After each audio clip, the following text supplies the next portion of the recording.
नमस्कार, TPV news में आपका स्वागत है। मैं हूं आपके साथ रूपल शर्मा। आइए रुक करते हैं खबरों की ओर।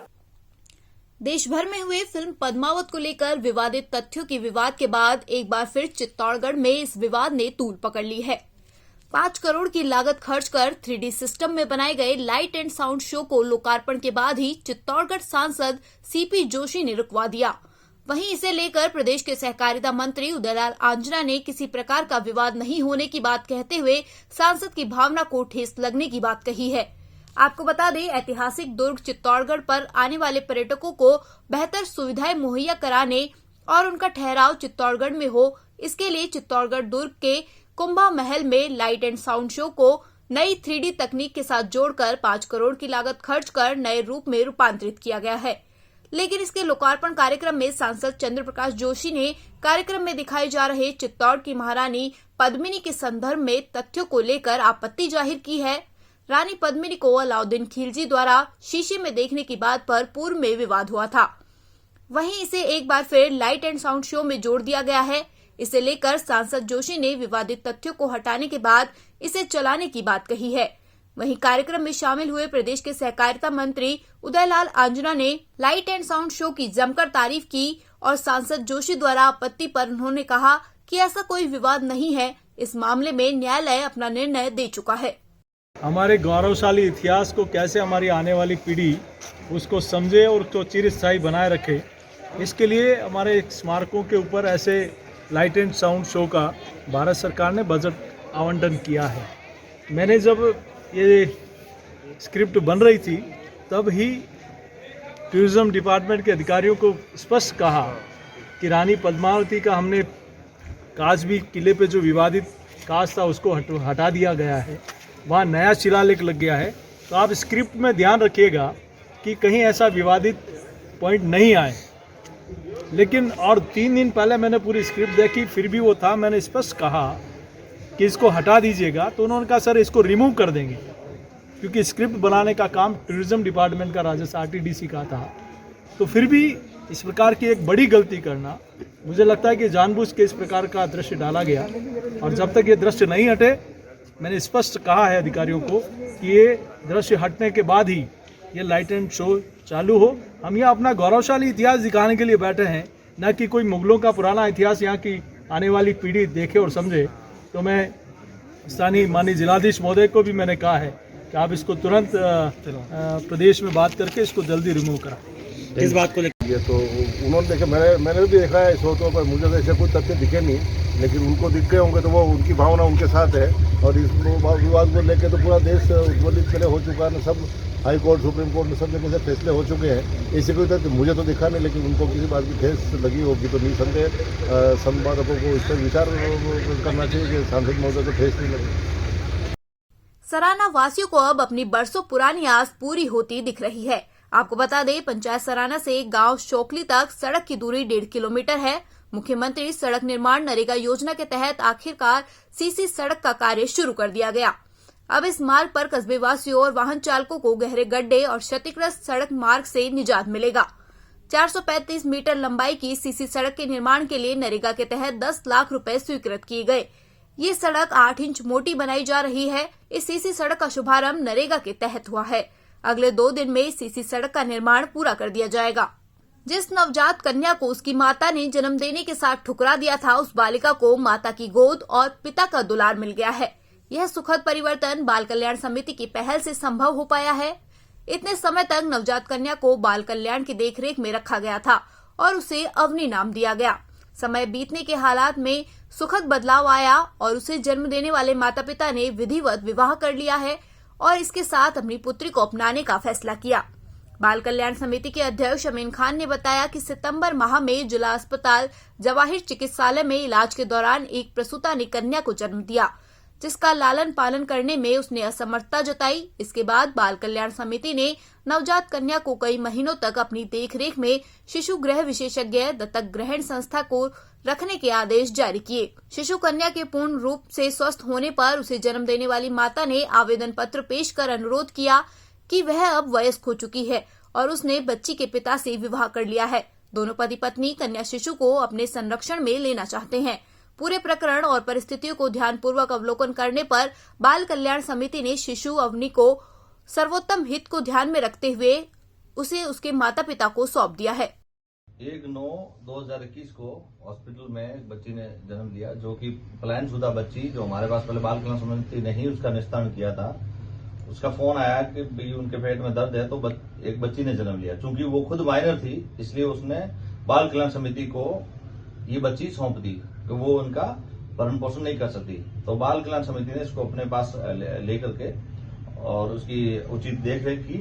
उसके बाद 4 महीने बाद उसी बच्ची ने अपने जिसके साथ वो प्लान शुदा हुई थी उससे शादी करके और वापस उस बच्ची को लेने की गुहार बाल कल्याण समिति से लगाई।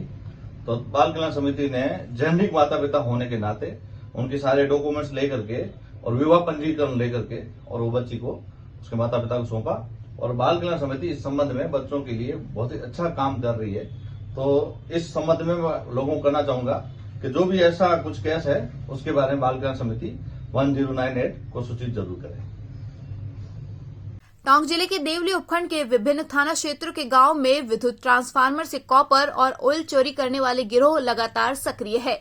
यह गिरोह लगातार चोरी की वारदातों को अंजाम दे रही है, जबकि पुलिस उन्हें पकड़ने में नाकामयाब साबित हो रही है। चोरी करने वाले गिरोह ने अब तक करीब आधा दर्जन वारदातों को अंजाम दिया है। आपको बता दें कि बीते दिनों में घाड़ कस्बे में खेत में लगे एक विद्युत ट्रांसफार्मर से चोरों ने कॉपर और ऑयल चुरा लिया, जिसके कारण आसपास के क्षेत्र में बिजली आपूर्ति ठप हो गई। खबर हनुमानगढ़ के नौहर से है, जहां पट्टा बनाओ संघर्ष समिति ने अधिशासी अधिकारी नगरपालिका नौहर को ज्ञापन सौंपकर पट्टा बनाने की मांग की है और मांग को लेकर नगरपालिका परिसर में धरना शुरू कर दिया। संघर्ष समिति के संयोजक सुल्तान सिंह सोलंकी ने बताया कि खसरा नंबर 36 में 40 वर्षों से बस रही आबादी में नगरपालिका की हठधर्मिता के चलते पट्टे जारी नहीं किए जा रहे। सुल्तान सिंह सोलंकी ने कहा कि जब तक खसरा नंबर 36 के पट्टे जारी नहीं होंगे, तब तक नगरपालिका के आगे नागरिकों का धरना जारी रहेगा।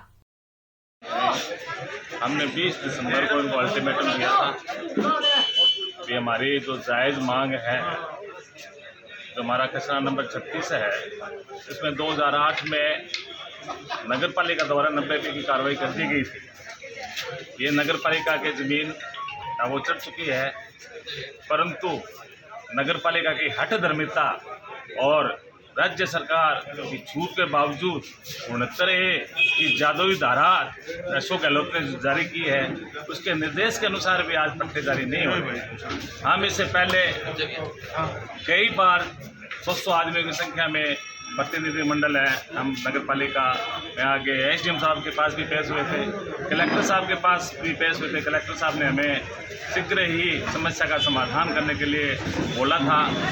नवंबर में आए थे, किंतु आज दिनांक तक हमें कोई इसमें हमारी एक भी मांग पूर्ण नहीं हुई है, हमें कोई ऐसा आश्वासन दिया गया है। इसके बाद PD कल्ला, जो हमारे तत्कालीन प्रभारी मंत्री थे, उस टाइम में हम कल्ला साहब से मिले थे, उन्होंने भी आश्वासन दिया कि मैंने कलेक्टर साहब को बोल दिया है। कलेक्टर साहब वहीं थे, तो उनको भी बोला, उन्होंने भी आश्वासन दिया कि आपकी समस्या का हल हो जाएगा, परंतु नहीं हुई है।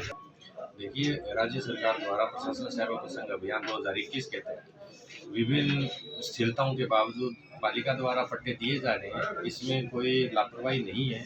लेकिन कुछ नियमों में अभी पब्लिक के जो इश्यूज हैं, उनमें राज्य सरकार से विशेष प्रकार की स्थिरताओं की अभी आवश्यकता हो रही है। तो हमने मार्गदर्शन के लिए लिखा जा चुका है पूर्व में मेरे द्वारा।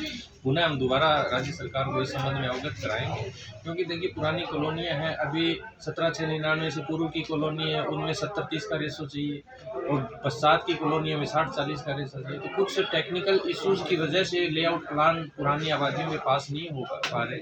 उस संबंध में पालिकाओं मतलब पब्लिक का आक्रोश है कि उनके पट्टे दिए जाएं, लेकिन नियमों के तहत हम कार्यवाही करने के लिए बाध्य हैं। लेकिन हम सरकार को इसमें स्थिरता के लिए बार बार अवगत करवाएंगे और अभी दोबारा हम अवगत करवा रहे हैं। और 6 जनवरी को हनुमानगढ़ जिला लेवल पर प्रिंसिपल सेक्रेटरी महोदय की अध्यक्षता में मीटिंग होने जा रही है, उसमें भी हम इस बात को जोर से उठाएंगे कि हमारा मकसद भी पब्लिक को ज़्यादा से ज़्यादा लाभान्वित करना है और राज्य सरकार की योजनाओं का पूर्ण लाभ प्राप्त हो।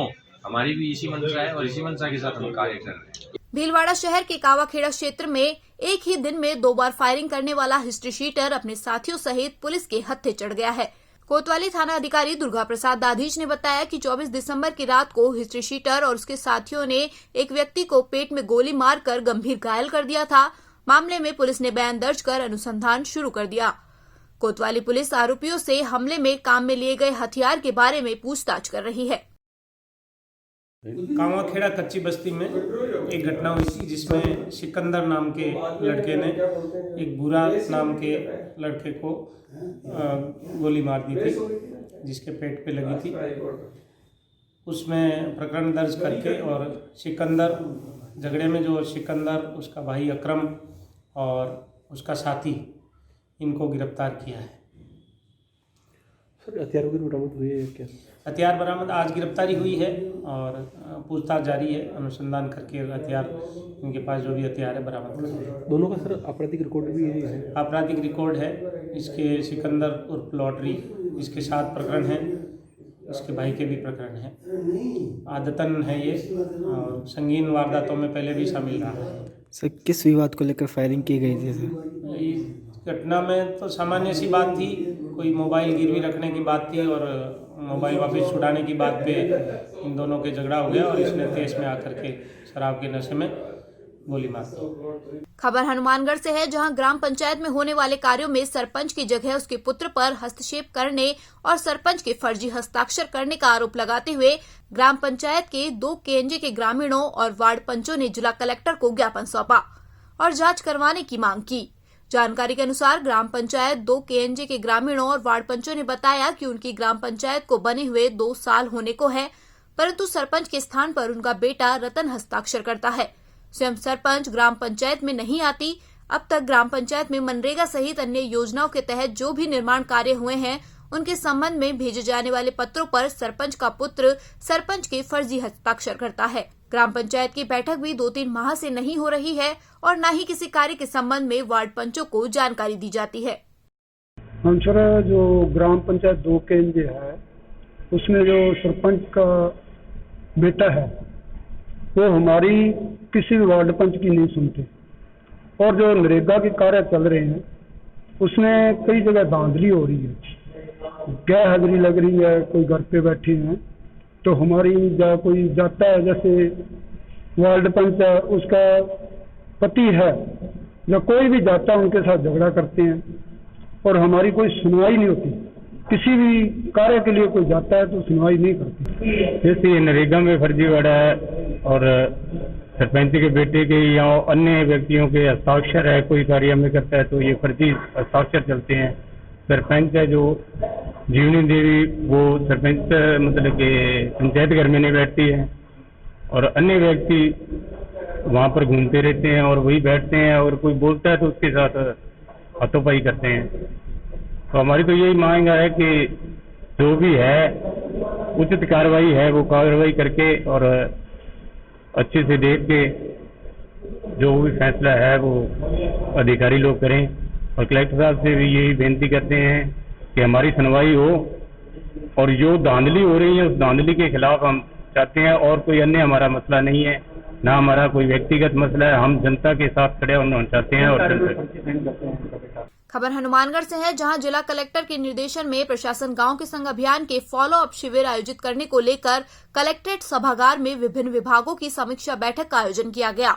बैठक में जिला कलेक्टर नथमल डिडेल ने कहा कि प्रशासन गांव के संग अभियान के फॉलो अप कैंप में लंबित परिवेदनाओं का प्राथमिकता से निस्तारण करते हुए अधिकतम लोगों को राहत प्रदान की जाए।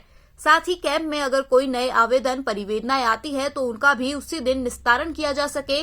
बैठक में जिला कलेक्टर ने ग्रामीण विकास और पंचायती राज की विभिन्न योजनाओं की समीक्षा के साथ साथ जिले में कोविड वैक्सीनेशन को गंभीरता पूर्वक लेते हुए प्रथम और द्वितीय डोज 100% लगाने के निर्देश दिए हैं। जी, आज सीओ जिला परिषद की उपस्थिति में सभी एसडीएम साहिबान और बीडीओ तहसीलदार की हमने मीटिंग आयोजित की।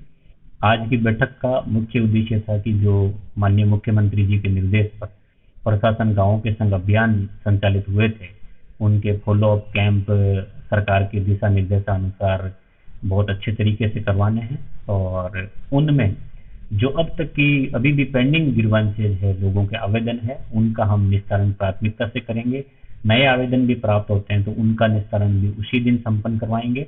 हर गिरदावर हलके पर हम लोग 15 जनवरी से पूर्व फॉलोअप कैंप संपन्न करवा करके अधिकतम लोगों को लाभ देने का हमारा उद्देश्य रहेगा। साथ ही जो ग्रामीण विकास और पंचायती राज की योजनाएं हैं उनका हमने डिटेल में समीक्षा बैठक करी और सभी विकास अधिकारियों को निर्देशित किया कि ये योजनाएं आमजन से जुड़ी हुई है और हम लोग उनको एक गांव की दशा और दिशा बदल सकते हैं। अतः बहुत ही गंभीरता से हमें इन योजनाओं का इम्प्लीमेंटेशन ग्राउंड रूट पर करना चाहिए और प्रत्येक अधिकारी संवेदनशीलता से कार्य करे। साथ ही सभी अधिकारियों को हमने कोविड वैक्सीनेशन के बारे में भी गंभीरता पूर्वक कार्रवाई करने हेतु निर्देशित किया है ताकि जिला जो प्रथम डोज का भी 100% और द्वितीय डोज का भी 100% हम प्राप्त कर सकें। बुलेटिन में फिलहाल इतना ही। देखते रहिए टीपीवी न्यूज।